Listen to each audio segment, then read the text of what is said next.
A corrupt professor laughs at a 38-year-old black veteran trying to get into medical school, calling him too old and unfit. But that professor, a man who worships legacy and breeding, just made the biggest mistake of his career. He has no idea who he is talking to, or whose name is carved into the cornerstone of the very building he teaches in. This is the story of how one man's bottomless arrogance led to his complete and total destruction. Professor Alastair Finch surveys his kingdom.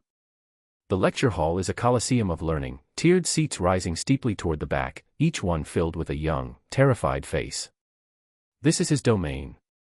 For 90 minutes, 3 times a week, he is not merely a teacher, he is a god, a gatekeeper, the final arbiter of dreams. His subject is cellular biology, but his true curriculum is fear. He stands at the podium, a man carved from granite and prejudice. His suit is Savile Row, a dark charcoal wool that costs more than most of his students' yearly tuition. A Patek Philippe gleams on his wrist, a subtle, constant reminder of his station.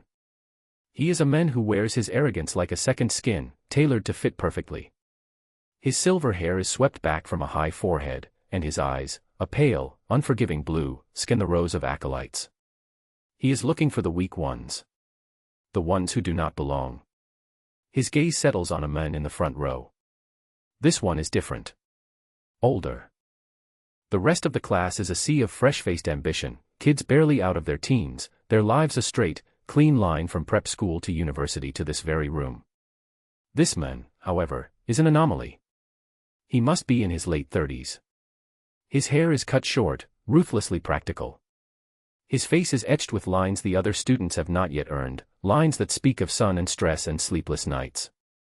He wears a simple, dark green Henley and jeans, clothes that are clean and neat but utterly devoid of brand or statement. They are the clothes of a man who values function over form. But it is his hands that Finch notices most. They are resting on a notebook, holding a pen. They are not the soft, pale hands of a lifetime academic. They are thick, calloused, the knuckles slightly scarred. The hands of a worker. A laborer. Finch feels a familiar sneer curl his lip. He knows the type.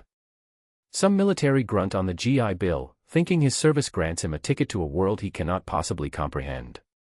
A world of intellect, of breeding, of legacy. A world that belongs to men like Alastair Finch. This man's name, according to the roster on his tablet, is Marcus Thorne.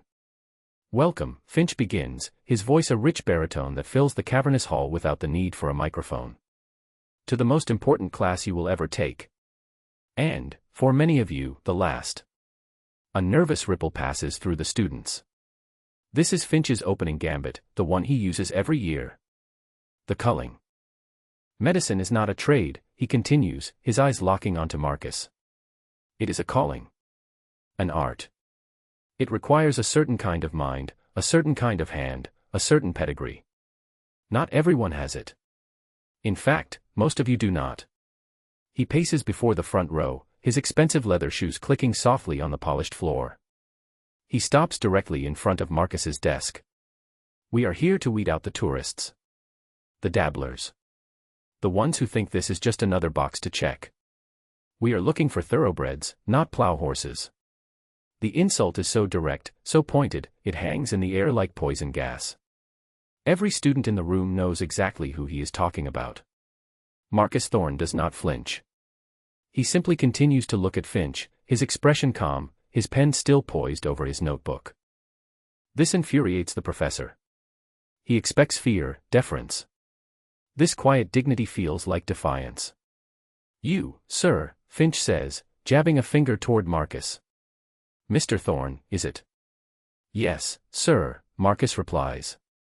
His voice is quiet, steady. You seem mature, Finch says, drawing the word out, making it sound like a diagnosis of a terminal illness. What is your age, Mr. Thorne, if you don't mind my asking? 38, Professor. Finch lets out a small, theatrical sigh of pity. 38. My goodness. Starting a bit late, are we not? The mind is less plastic at that age. The reflex is slower. The capacity for true learning diminished. Tell me, what have you been doing with your life for the past 2 decades while your classmates were preparing for this moment? Marcus's eyes are like dark, still water. I was in the army, sir.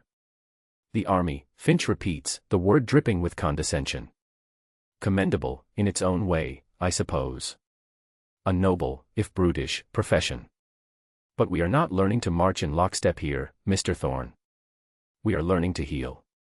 It requires finesse. Delicacy. Not grunt work.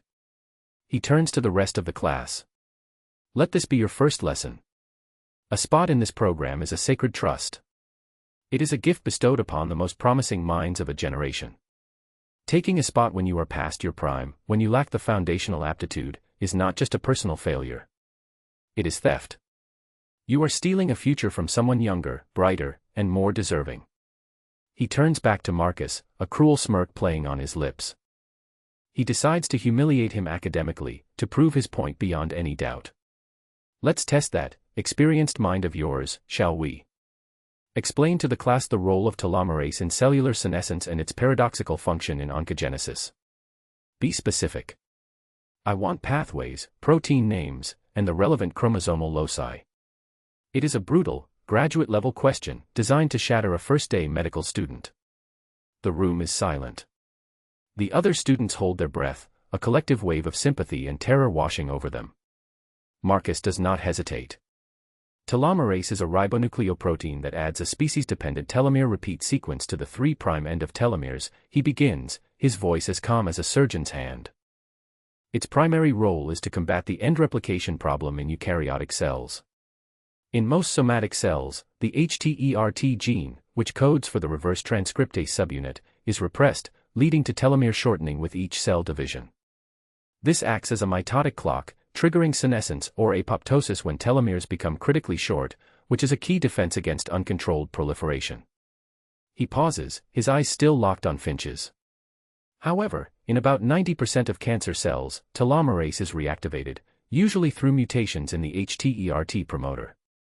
This allows them to bypass replicative mortality and achieve cellular immortality, a hallmark of cancer.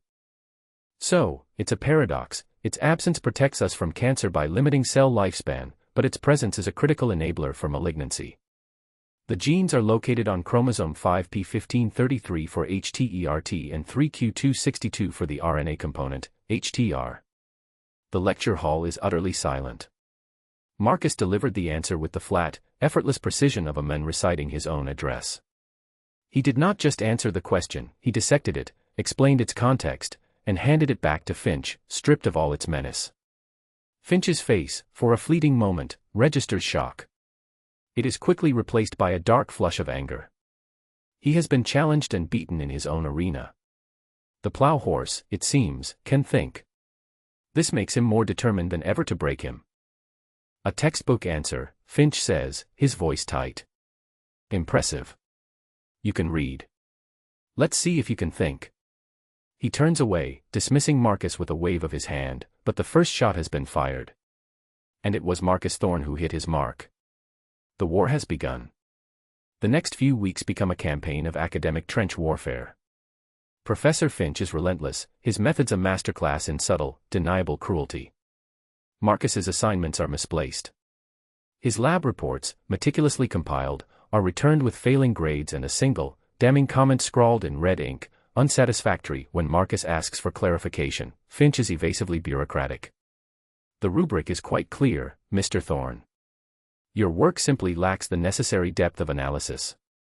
In class, Finch's questions are directed at Marcus like guided missiles, each one more esoteric and complex than the last.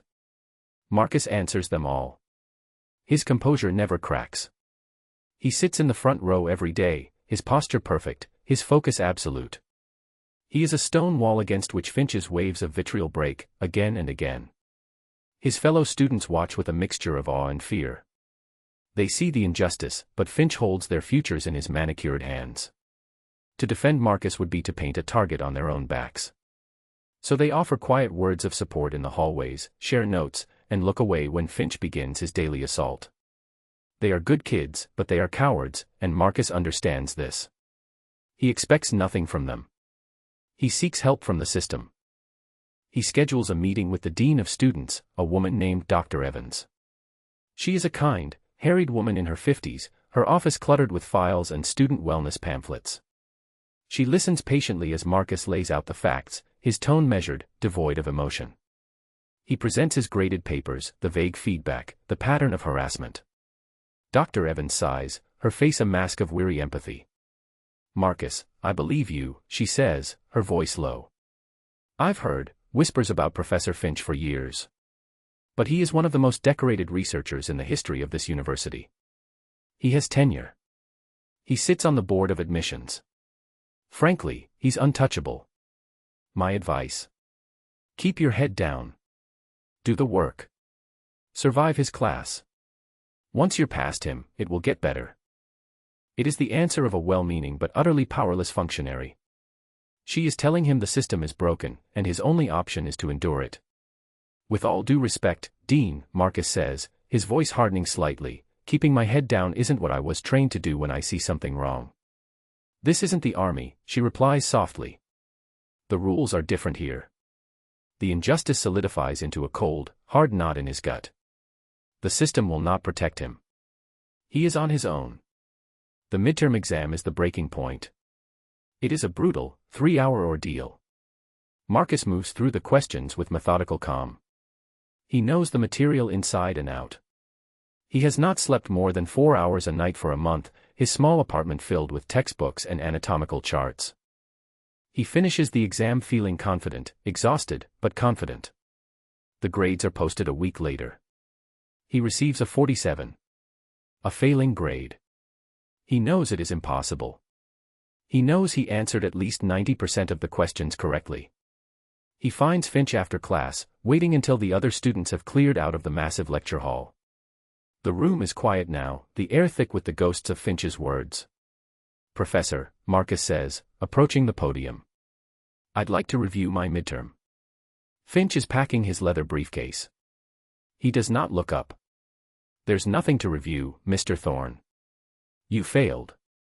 The result is final. I'd like to see my exam paper. I'd like to see where I went wrong." Finch finally looks at him, his pale eyes devoid of any emotion save for a faint, chilling amusement. "Why prolong the agony? You don't belong here. I've known it from the first day you walked in with your military surplus chic." He snaps his briefcase shut and walks around the podium, stopping inches from Marcus. He is a few inches shorter, but he holds himself with an air of immense superiority, as if looking down from a great height.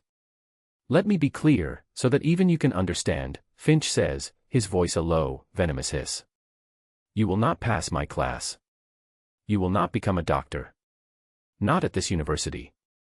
Not at any university I have influence with, which, I assure you, is all of them."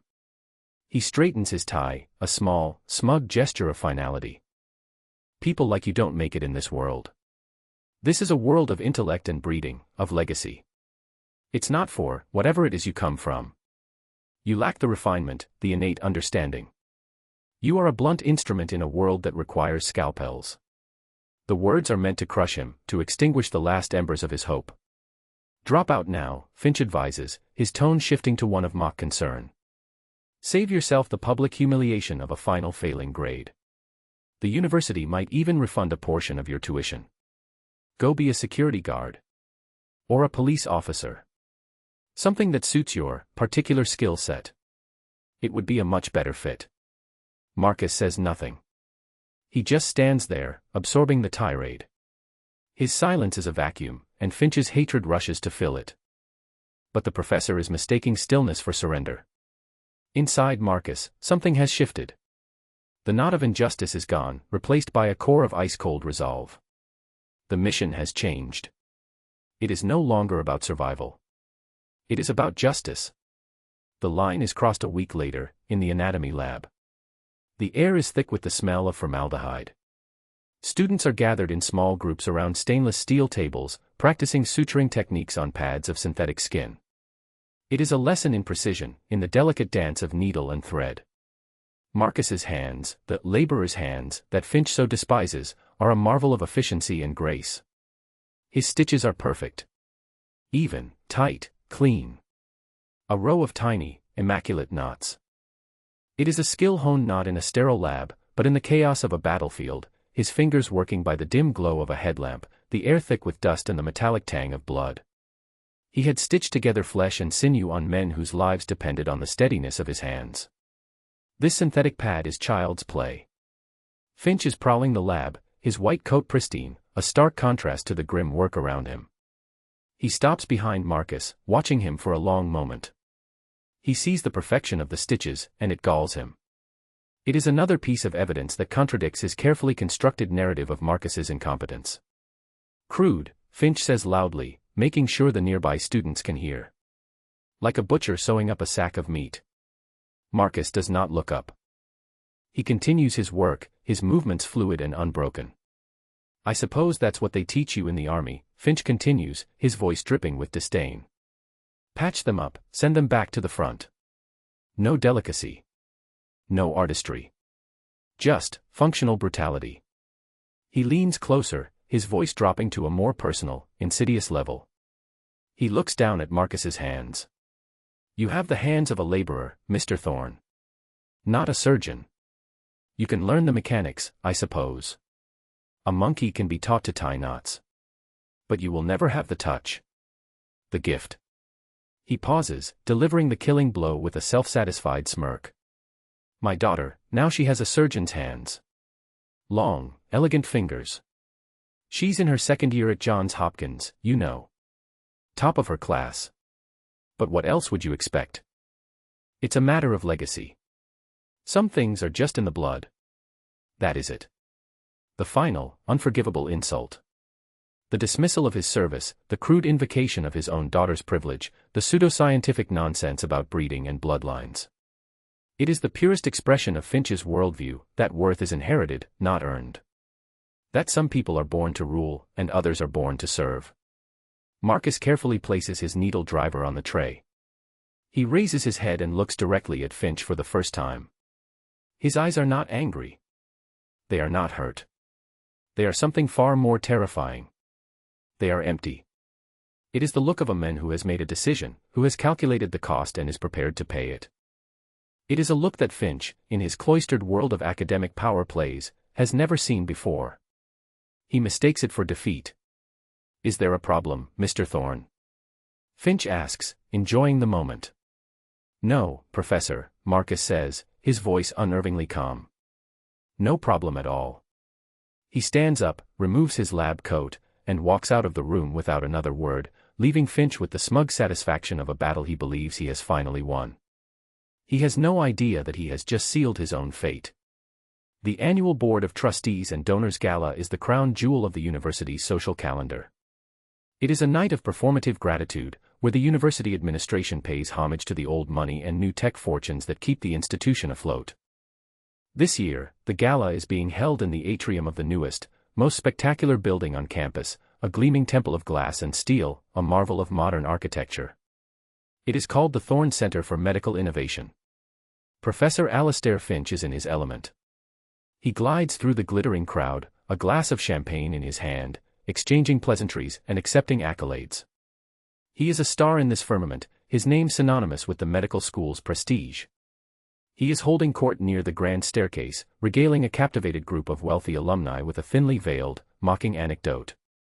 "And so I told the poor fellow, my dear boy, ambition is one thing, but delusion is quite another. Some people simply aren't cut from the right cloth.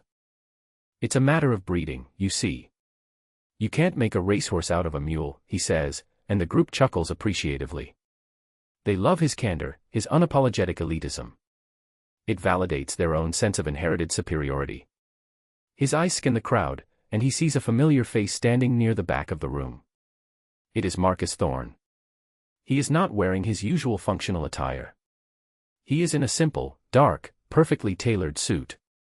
He looks different. He is standing with Dean Evans, who looks uncharacteristically nervous. Finch smirks. Has the boy come to beg for his place back? The audacity is almost amusing. The lights dim.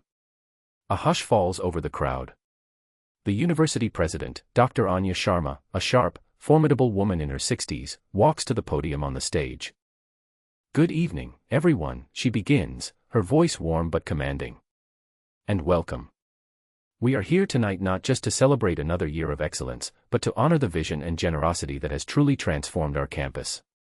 This magnificent building, the Thorne Center, is a testament to what is possible when we invest in the future of medicine.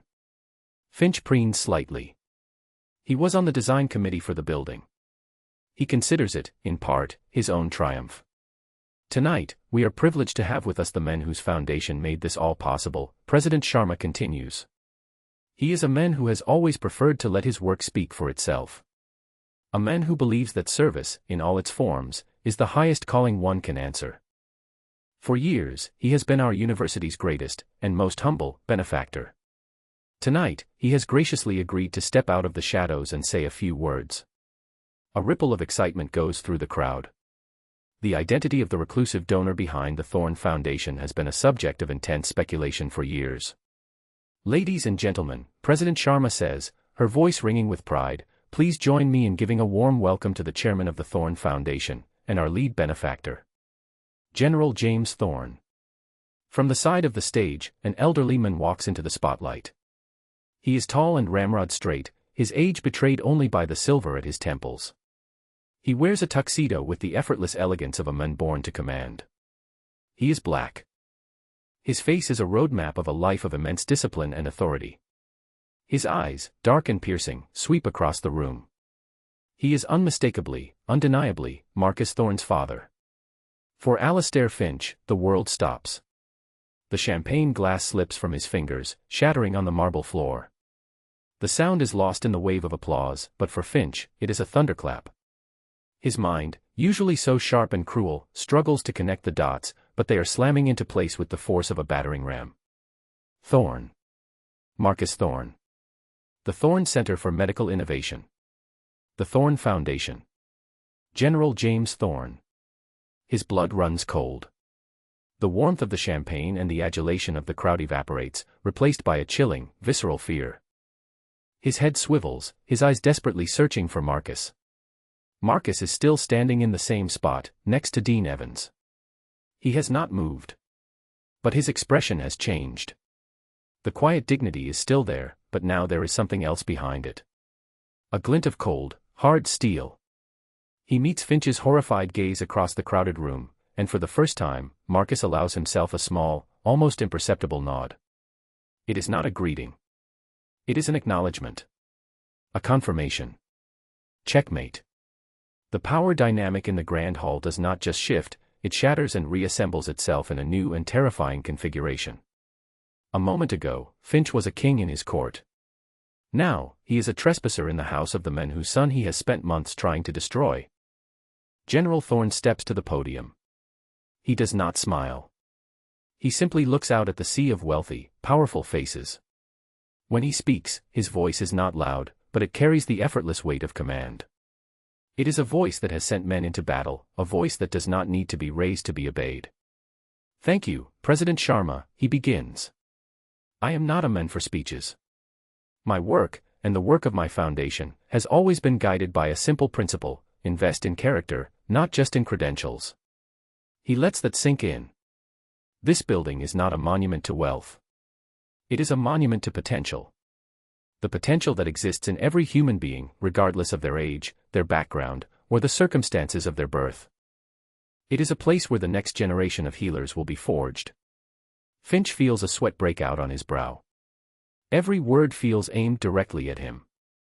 I have a son, the general says, his voice softening almost imperceptibly. He is not here tonight as my son. He is here as a student. A first-year medical student who chose to walk his own path. Who chose to earn his place on his own merits, without the weight of his family's name. A murmur goes through the crowd as they begin to make the same connections that are currently strangling Professor Finch. My son is a veteran, General Thorne continues, his eyes scanning the room until they find Marcus. He served this country with honor for 15 years. He learned more about medicine in the dust and chaos of a combat zone than can ever be taught in a classroom. He held life and death in his hands while people were actively trying to kill him.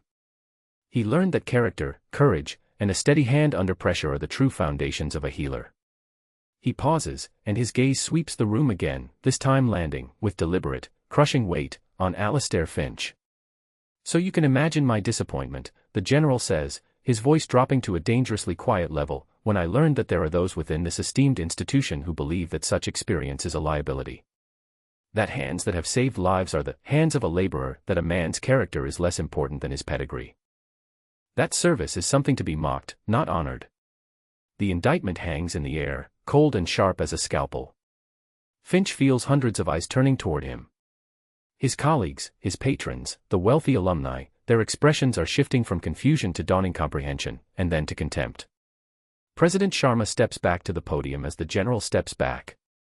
Her face is grim, her expression one of controlled fury. In light of certain, disturbing reports, she announces, her voice sharp and clear, I have authorized a full and immediate review of the grading and admissions practices within the medical school. To ensure complete impartiality, we engaged an independent auditing firm over a month ago to begin a preliminary investigation. A month ago. The timeline clicks into place in Finch's panicked mind. They have been watching him for a month. Since the very first day he targeted Marcus. This was not a response. It was a trap. And he walked right into it. Their initial findings, Sharma continues, have uncovered a clear and consistent pattern of discriminatory grading practices, specifically targeting students from non-traditional backgrounds, scholarship recipients, and veterans. We have also received sworn statements from several teaching assistants, along with copies of original, unaltered exam papers, which show a shocking disparity between the grades earned and the grades recorded. Betrayal. His own TAs had turned on him. The sycophantic graduate students he had always treated as his personal servants had saved themselves, handing him to the executioner. Finch's carefully constructed world is crumbling around him, brick by painful brick. He feels a desperate need to do something, to regain control. He stumbles forward, pushing through the stunned crowd, his mind racing. He has to get to the general, to the president. He can explain. He can apologize. He can salvage this. He reaches the stage just as they are stepping down. General Thorne. President Sharma, he says, his voice a desperate, sycophantic croak. He forces a grotesque smile onto his face. A magnificent evening. A powerful speech, General. Alastair Finch. I have the distinct honor of teaching your son. General Thorne stops and turns to face him. The look in the old soldier's eyes is one of pure, undiluted contempt. It is a look that could stop a tank. I know who you are, Professor, the general says, his voice flat and cold. And I know exactly what you have done. President Sharma steps forward, acting as a physical barrier between them. Her expression is glacial. Your presence is no longer required at this event, Professor Finch, she says, her tone leaving no room for argument. In fact, your presence is no longer required at this university. A car is waiting for you outside. Security will escort you to your office to collect your personal belongings. Your network access and campus credentials have been revoked, effective immediately. The words hit him like a series of physical blows. Revoked. Escorted. Fired. His composure, the arrogant shell he has worn for decades, shatters completely. You can't, he shrieks, his voice cracking, turning shrill. You can't do this. I have tenure. I am this department. I built its reputation. You'll hear from my lawyer. This is a witch hunt. He is babbling, his bespoke suit suddenly looking like a clown's costume. His face is pale and slick with sweat. He is no longer a god in his Colosseum. He is just a small, pathetic man, stripped of his power, his true, ugly nature exposed for all to see. As his desperate, pathetic tirade echoes through the silent hall, a large screen behind the stage, which had been displaying a tasteful slideshow of the university's benefactors, suddenly flickers to life. It is not a slideshow. It is security footage. The image is grainy but clear, the vast, empty lecture hall. Two figures are visible. One is Marcus Thorne, standing tall and still. The other is Alastair Finch, jabbing his finger, his face contorted with smug arrogance. Then, the audio kicks in, crystal clear, broadcast through the Gallus state-of-the-art sound system. It is Finch's voice, dripping with venom, echoing through the grand hall. Let me be clear, so that even you can understand. You will not pass my class. You will not become a doctor. People like you don't make it in this world. This is a world of intellect and breeding. Drop out now. Save yourself the public humiliation. Go be a security guard. It would be a much better fit. Absolute, tomb-like silence descends upon the room. The only sound is Finch's recorded voice, a damning testament to his own prejudice, a self-immolating monument to his hubris. The trustees, the deans, the donors, they all hear it. Every cruel, classist, racist word. Gasps of shock and disgust ripple through the crowd. Finch freezes. He has his back to the screen, but he recognizes the words. He recognizes the hate in his own voice. He turns slowly, his face a canvas of pure horror, and sees his own smug, sneering face projected 20 feet high. He sees the hundreds of pairs of eyes fixed on him, no longer with admiration or deference, but with utter revulsion. His academic legacy, his carefully cultivated reputation, his entire sense of self, all of it is publicly incinerated in 30 seconds of his own recorded voice.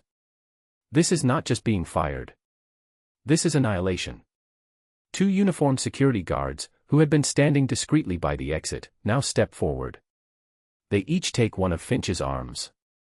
Their grip is firm, professional. He is no longer being escorted. He is being removed. Like a piece of trash.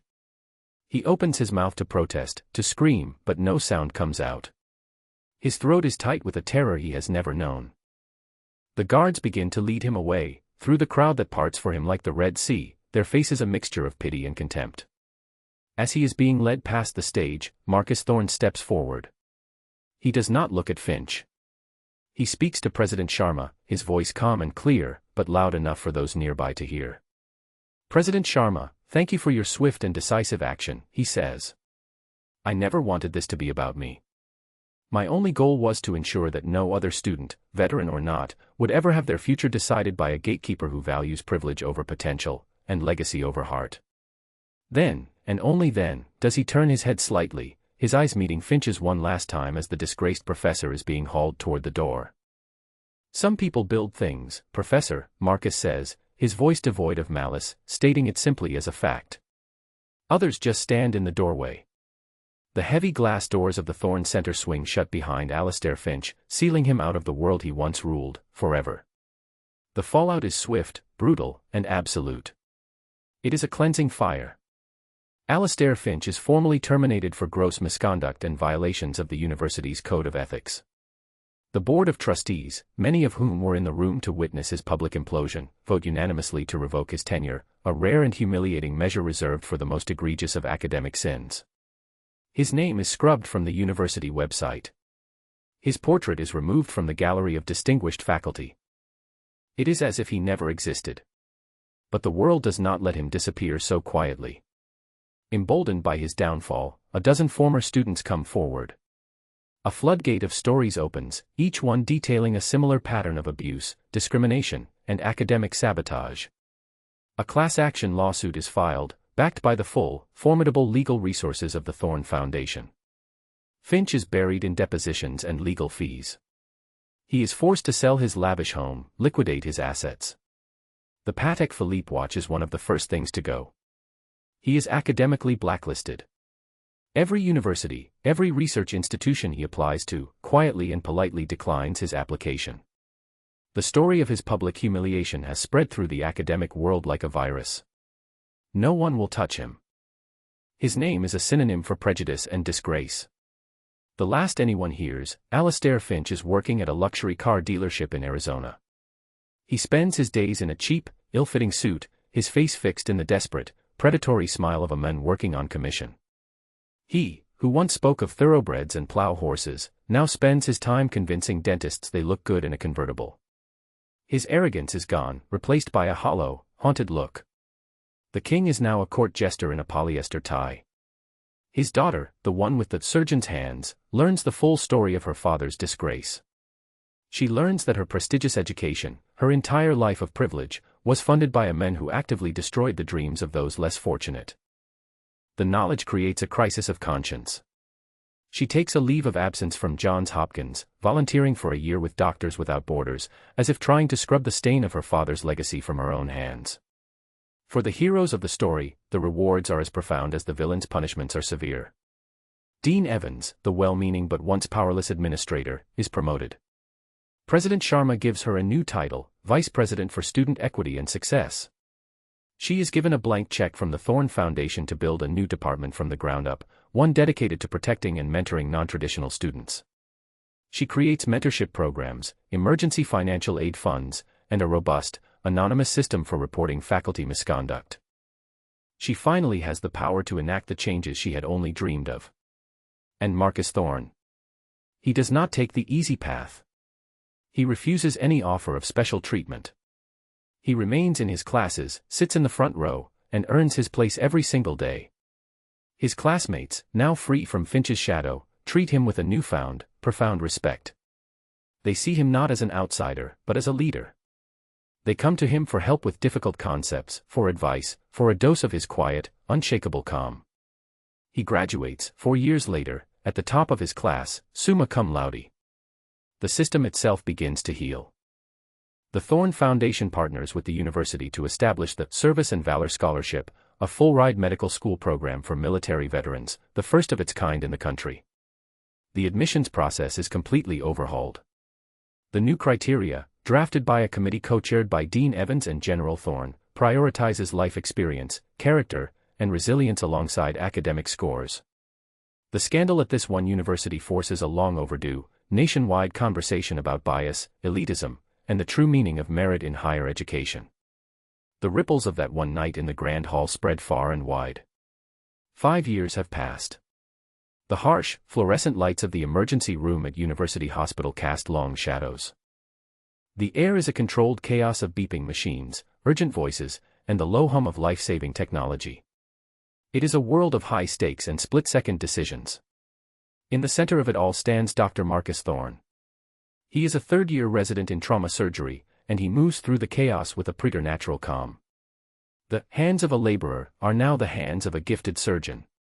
They are steady, precise, and sure as they work to save the life of a car crash victim on the operating table. He is mentoring a group of new first-year medical students, their faces pale with a mixture of terror and awe as they watch him work. One of them is a young woman, barely 25, a former Army medic, just like him.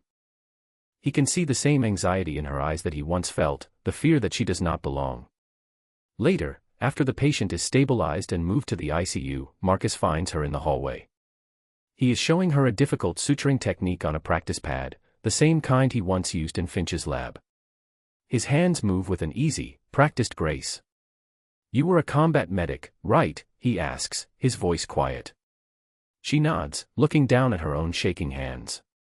"Yes, doctor. In Afghanistan." "I know you're feeling overwhelmed," he says, not looking up from his work. "You're looking around at all these kids who came straight from Ivy League schools, and you feel like you're a step behind. Like you don't belong here." She looks up, her eyes wide with surprise. It is as if he has read her mind. He finishes the stitch and finally meets her gaze. His eyes are kind, filled with an understanding that no other professor could possibly have. "Let me tell you something," he says. "Your experience out there. The things you saw, the things you did. That's not a liability. It is your single greatest strength. You have seen the worst, and you didn't break. You know how to stay calm when everything is falling apart. You already know more about life and death than anyone else in your class. Don't ever let anyone in this place tell you that your service makes you less than them. It makes you more." He hands the needle driver to her. "Now, you try." She takes it, and her hands are a little steadier now. A little more sure. The story of Professor Finch has become a legend at the university, a cautionary tale whispered to incoming freshmen. But the true moral was never about the spectacular downfall of one arrogant man. It was about the quiet, unyielding strength of another. True worth is not found in a name, a title, or a bank account. It is not inherited like fine china or silver hair. It is forged in the fires of adversity, proven through acts of service, and measured by the content of one's character. Alastair Finch made the fatal mistake of judging a book by its cover, of assuming the man in the simple clothes was a simple man. He tried to throw him out of the library of medicine, only to discover, far too late, that the men he was insulting had not only written the book on courage, but had funded the library, designed the shelves, and owned the very land upon which it was built. Arrogance builds walls to keep people out. Character builds foundations to lift people up. And justice, in the end, is not just blind, it is meticulous, and its memory is very, very long.